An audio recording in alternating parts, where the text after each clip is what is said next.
Hello students, आज अपने बात करेंगे अपने नेक्स्ट टॉपिक के बारे में जिसका नाम है वसंतीकरण। तो देखिए, वसंतीकरण होता क्या है। अधिकांश पादपों में पुष्पन की क्रिया पर उचित दीप्त कालों के अतिरिक्त तापक्रम का भी गहन प्रभाव पड़ता है।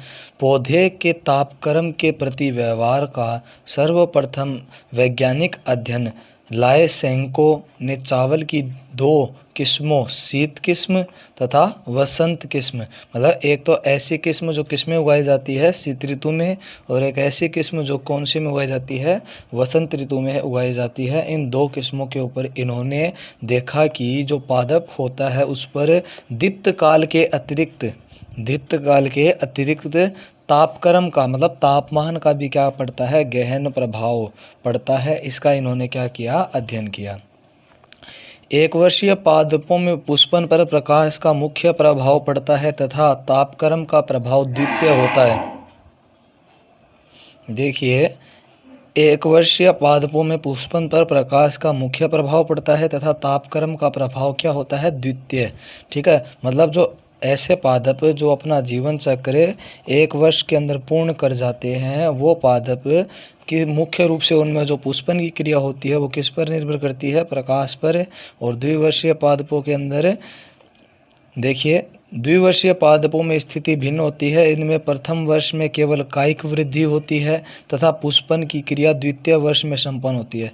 प्रथम वर्ष में कौन सी वृद्धि संपन्न होगी, कायिक वृद्धि, और द्वितीय वर्ष में ये क्या करेंगे, पुष्पन की क्रिया करेंगे। मतलब प्रथम साल तो ये अपने जड़ तने पत्तियों की शाखाओं के अंदर क्या करेंगे, वृद्धि करेंगे।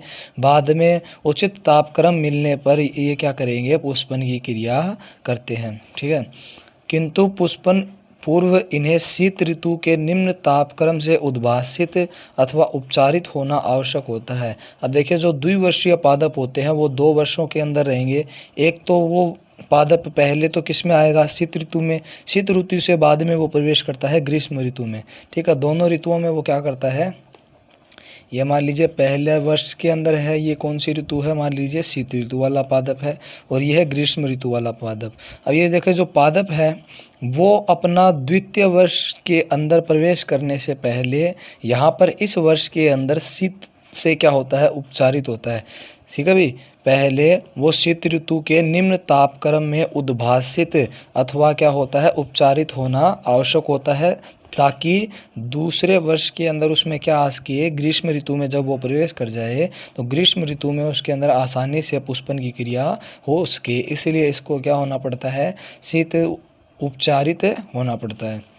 अब देखिए, शीत प्रभाव के अभाव में इन द्विवर्षीय पौधों में जनन प्रावस्था प्रारंभ नहीं होती है। ठीक है, तथा ये कायिक अवस्था में ही बने रहते हैं। अब मान लीजिए, देखिए, शीत प्रभाव के अभाव में इन द्विवर्षीय पौधों में जनन प्रावस्था नहीं होती है तथा ये कायिक प्रावस्था में ही बने रहते हैं। शीतकालिक किस्मों में कम तापमान की आवश्यकता को कृत्रिम शीत उपचार द्वारा पूरा किया जा सकता है, जिससे इन्हें ग्रीष्म ऋतु में पुष्पन कराया जा सके।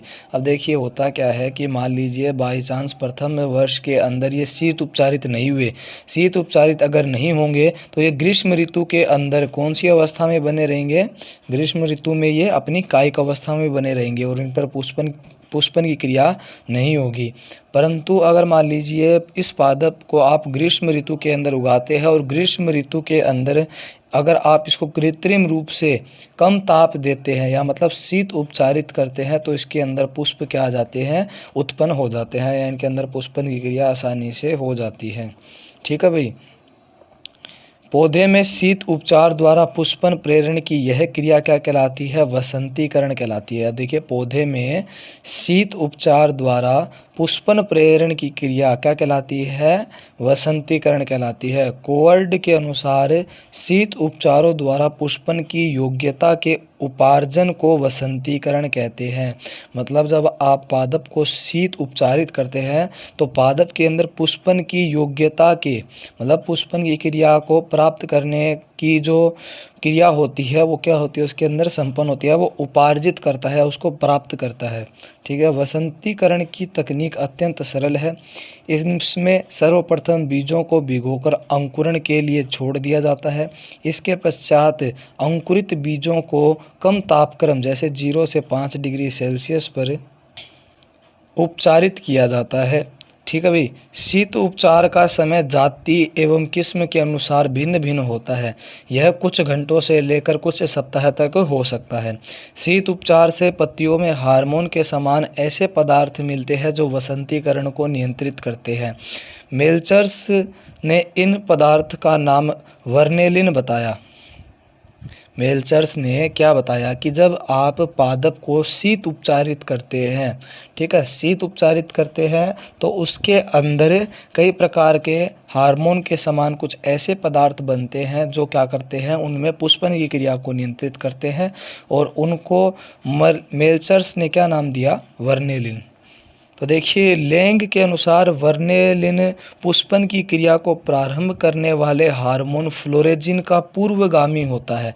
पूर्वगामी मतलब जो वर्नेलिन है, इनका कहने का अर्थ क्या है कि वर्नेलिन आगे चलकर किसका निर्माण करता है, फ्लोरेजिन का, और फ्लोरेजिन आगे चलकर किसका निर्माण, कौन सी क्रिया करवाता है, पुष्पन की क्रिया। तो देखिए शीतकाली पादप, आपने इसको कम ताप में रखा, कम ताप पर रखने पर इसके अंदर कौन उत्पन्न हुआ, वर्नेलिन, और वर्नेलिन उत्पन्न होने के बाद में ये दीप्तकाल प्राप्त करेगा। मतलब कितने समय तक, अगर ये अल्प दीप्तकाली है तो अल्प दीप्तकाल में रहेगा, दीर्घ दीप्तकाली है तो दीर्घ दीप्तकाल इसको मिलेगा, और मिलने के बाद इसमें कौन उत्पन्न होता है, फ्लोरेजिन, और इसमें कौन सी क्रिया होती है, पुष्पन की क्रिया। ठीक है भाई, ये किसने बताया था, लेंग ने बताया था। अब देखिए वर्नेलिन व फ्लोरेजिन दोनों काल्पनिक हार्मोन है जिनका अभी तक पृथक्करण संभव नहीं हुआ है। एक कल्पना के आधार पर ये दोनों हार्मोन माने जाते हैं, अभी तक इनको पादप से पृथक नहीं किया गया है। वर्नेलिन व फ्लोरेजिन दोनों काल्पनिक हार्मोन है जिनका अभी तक पृथक्करण संभव नहीं हुआ है। पौधे के भ्रूण तथा बीजोत्तक शीत उपचार के ग्राही अंग होते हैं। मतलब जब आप जो बीज होता है या कोई पादप होता है उसको अगर आप शीत उपचारित करते हो, अगर आप बीज को शीत उपचारित करते हैं तो बीज के अंदर शीत उपचार को ग्रहण कौन करेगा, भ्रूण। ठीक है भाई, और अगर आप किसी पादप भाग को करते हैं तो उसके अंदर जो विभजोतक होता है उसका, वो विभजोतक उस शीत उपचार को क्या करेगा, ग्रहण करेगा। यदि वसंतीकरण बीजों तथा पौधों को अधिक तापक्रम से उपचारित किया जाता है तो वसंतीकरण का प्रभाव नष्ट हो जाता है, इसे विवसंतीकरण कहते हैं। मतलब जब आपने पादप को या मान लीजिए किसी बीज को आपने शीत उपचारित किया, मान लीजिए आप इस बीज का जो बोने का अगर जो मौसम है वो तो है क्या है, शीत ऋतु है, और आप इसको किस में बोना चाहते हैं, बसंत ऋतु में। अगर आप इस बीज को बसंत ऋतु में बोना चाहते हैं तो आपको इसको कृत्रिम रूप से क्या करना पड़ता है, शीत उपचारित करना पड़ता है। ठीक है, अब मान लीजिए अगर आपने इस शीत उपचारित बीज को आप क्या दे देते हैं, अधिक ताप दे देते हैं। क्या देते हैं, अधिक ताप। तो अधिक ताप देने पर ये इसका क्या हो जाता है, विवसंतीकरण हो जाता है। ठीक है भाई, अब देखिए नेक्स्ट अपना टॉपिक आता है जीर्णता। जीर्णता देखिए क्या होता है, आपको पता ही है कोई भी जीव अमर नहीं है। पृथ्वी पर उपस्थित किसी भी जीव का समय जन्म होता है, एक समय जन्म होता है और कुछ काल व्यतीत होने के पश्चात उसकी मृत्यु हो जाती है। जीव के जन्म एवं मृत्यु के मध्य की अवधि उसका क्या कहलाती है, जीवन काल कहलाती है। देखिए जीवन काल किसे कहेंगे, जन्म व मृत्यु के मध्य की जो अवधि या जो समय होगा वो उसका जीवन काल होगा। मतलब जन्म से लेकर मरने तक इसके बीच का जो आपने जीवन जिया है वो क्या है, जीवन काल है। सभी जीवों के जीवन काल में परिपक्वन अवस्था प्राप्त करने के पश्चात इस प्रकार की अवनतिकारी क्रियाएं होती है जिससे उसकी मृत्यु हो जाती है। मतलब जैसे जैसे आप जीवन जीते जाते हैं तो आपके शरीर के अंदर कई प्रकार की क्या होती है, अवंतकारी क्रियाएं होती है। ठीक है, जिससे आप मृत्यु की ओर क्या हो रहे हैं, धीरे धीरे अग्रसर हो रहे हैं। अतः किसी भी जीव का परिपक्व अवस्था से लेकर मृत्यु तक का जो काल होता है वो क्या कहलाता है, जीर्णता कहलाता है। अब देखिए अगर आप जीर्णता की परिभाषा लिखना चाहें तो ये है कि किसी जीव की परिपक्व अवस्था से लेकर, ठीक है भाई, जब जीव परिपक्व हो जाता है मतलब जीवन जीना शुरू करता है तो परिपक्वता से लेकर उसके मृत्यु तक का जो समय होता है वो पूर्ण क्या कहलाता है, जीर्णता कहलाता है। इस काल के दौरान जीव कमज़ोर होता जाता है तथा उसकी कार्य करने की जो क्षमता होती है वो भी कम होती जाती है। उपापचयी पदार्थ संग्रहित तो हो जाते हैं तथा शुष्क भार में कमी आती है। मतलब उपापचयी पदार्थ संग्रहित होते हैं, मतलब जो वेस्ट मटेरियल है वो बॉडी के अंदर अधिक संग्रहित होता है। लियोपोल्ड ने पादपों में जीर्णता को 4 भागों में बांटा है। देखिए, संपूर्ण पादप जीर्णता। बहुत से 1 वर्षीय पादप जैसे गेहूं, चना, मटर, टमाटर इत्यादि के फल निर्माण के पश्चात संपूर्ण पादप पीला होकर अंततः क्या हो जाती है, उसकी मृत्यु हो जाती है। तो उसको हम कहते हैं संपूर्ण पादप जीर्णता। मतलब पादप 1 वर्ष में अपना जीवन पूर्ण करके जैसे ही वो फल दे देता है, तो फल देने के बाद वो संपूर्ण पादप पीला पड़कर भूमि पर गिर कर क्या हो जाती है, उसकी मृत्यु हो जाती है। देखिए, शीत अथवा प्रोह जीर्णता। इस प्रकार की जीर्णता में पादप का ऊपरी भूमिक भाग प्रति वर्ष मृत होता जाता है तथा भूमिगत तना एवं जड़ें जीवित रहती है। अगले वर्ष भूमिगत भाग में कलिकाएं बनती है, वह जो वायु भाग का पुनः क्या करती है, निर्माण करती है। देखिए, शीर्ष अथवा प्रोह जीर्णता का अर्थ क्या है। जैसे मान लीजिए ये अपना पादप है, और ये इसके नीचे क्या है, जड़ें हैं, और ये भूमिगत तना है। अब देखिए, शीर्ष भाग है, ऊपर का भाग, वो तो धीरे धीरे समाप्त हो गया, ठीक है। बाद में थोड़ा तो भाग क्या बच गया, जो भूमि के पास जो तना है वो, और इसकी क्या रहेगी, जड़ें। जैसे ही ये ऊपर का संपूर्ण भाग नष्ट हो जाता है तो पादप क्या करता है, पुनः प्रोह का, मतलब दोबारा नए प्रोह का क्या करता है, निर्माण करना प्रारंभ कर देता है। तो इसके अंदर संपूर्ण जीर्णता नहीं आती है, ये बात ध्यान में रखिएगा, इसके अंदर संपूर्ण जीर्णता नहीं आती है। नेक्स्ट है पर्णपाती जीर्णता। तो देखिए, बहुत से पादपों में पतझड़ में पत्तियां मृत होकर झड़ जाती है, लेकिन मूल एवं स्तंभ जीवित रहते हैं। अनुकूल परिस्थितियां आने पर पत्तियां भी क्या हो जाती है, पुनः विकसित हो जाती है। तो इसे हम कहते हैं पर्णपाती जीर्णता।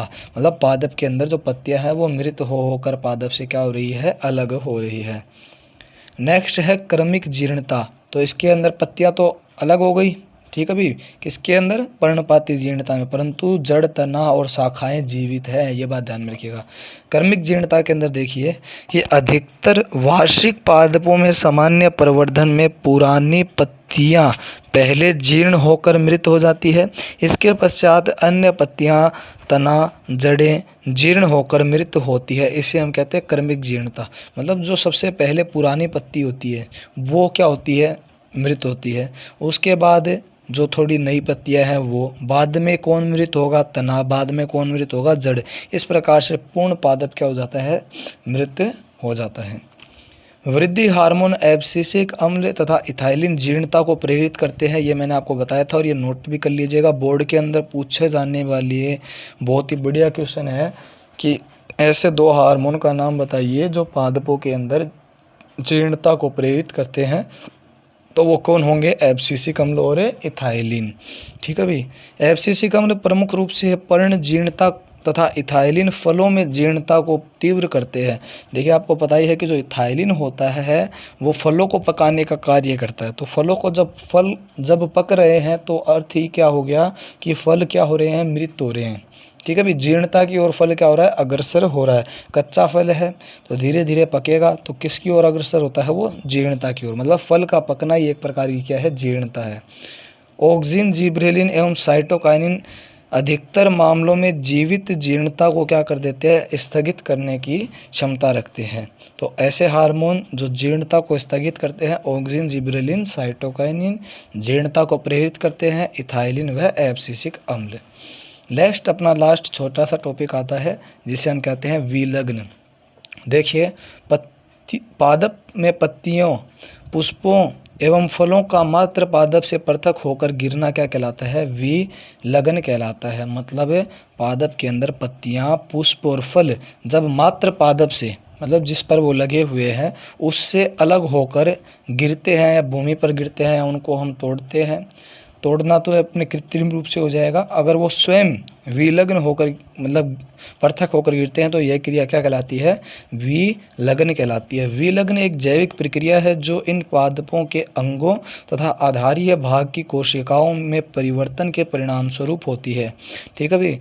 इन स्थलों पर एक निश्चित क्षेत्र की कोशिकाओं के मध्य पटलिकाओं एवं बाह्य भित्तियों का पेक्टिनेज एवं सेल्यूलेज एंजाइमों द्वारा पाचन हो जाता है, जिससे मध्य पटलिकाओं एवं कोशिका भित्तियों के टूटने से कोशिकाएं एक दूसरे से पृथक होने लगती है।